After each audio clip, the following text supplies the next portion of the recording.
Welcome, welcome, big and small. Welcome, welcome, short and tall. Welcome, welcome to The Vanishing Act!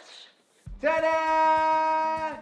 So my research more generally, what I'm interested in looking at is how does insects solve the various problems they face, and how does that compare to, say, how we might do similar things, both kind of visual problems of, say, navigating or finding a target of interest. On this particular project, I was looking at attention, so broadly how do insects choose between two targets, and I was looking at praying mantises and bumblebees. So with praying mantises, it would be how the praying mantis choose between prey, whether you can bias their attention to one side or the other, for example.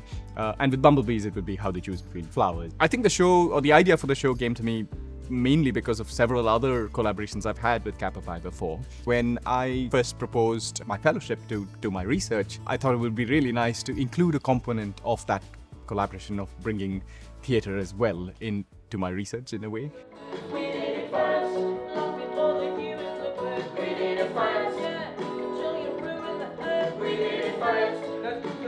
I really enjoyed working well with Kappa Pi and their approach to developing theatre pieces, and I thought it would be really nice if we were able to develop something together which would take the research out of the lab and into, I guess, the community more generally, but also, I guess, to see what people enjoyed and what they thought was interesting. And I think for me, that's something to take back. You know, what are the things that people find important and which angles of my research I could continue pursuing.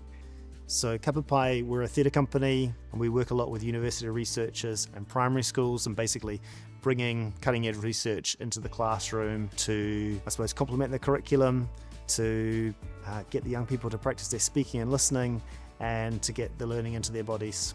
So the Vanishing Act show itself takes the form of a cabaret, and in the show it's performed by a group of travelling insects who are kind of the last of their types of insects, and they're traveling the world to kind of tell people the stories of their insect lives and what we could do to try and help save the insects. We've known Vivek for quite a few years, and I think the thing that was really interesting about his research is the environmental angle and looking after the animals and the insects and looking after the planet. We work with primary school children, and every year we kind of talk to them about what they're most interested in, and environmental concerns like looking after the planet, looking after animals always comes like as one of their top priorities. And I think insects are just really interesting. I think the artistic potential for different characters from insects is like really exciting as well.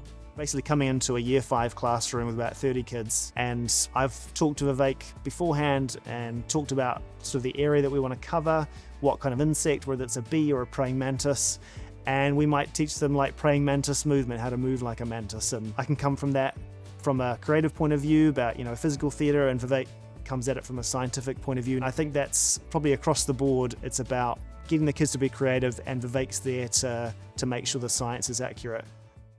In general, it's important for research to be able to reach people. Too often, I guess, as researchers, we run the risk of just, you know, remaining in our own community, writing our papers for each other, reading our papers and building on that. And especially, you know, if it's publicly funded, there is, I feel, a bit of a responsibility to actually let people actually be able to access this research, to know what's happening.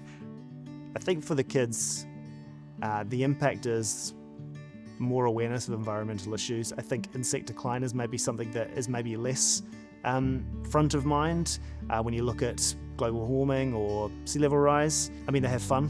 And I think also when they see their ideas reflected back to them by the actors, we've had loads of feedback saying how satisfying that is for the kids. I think sometimes there can be a bit of a disconnect between what happens in the university and what goes on in the rest of the city.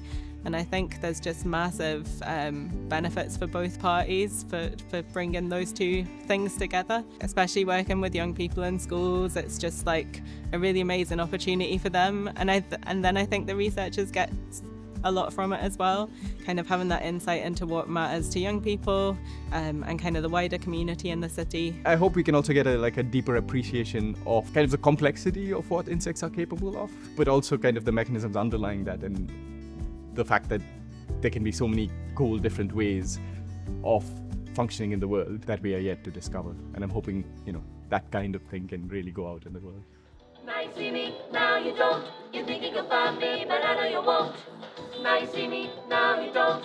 Where am I hiding? You'll never know.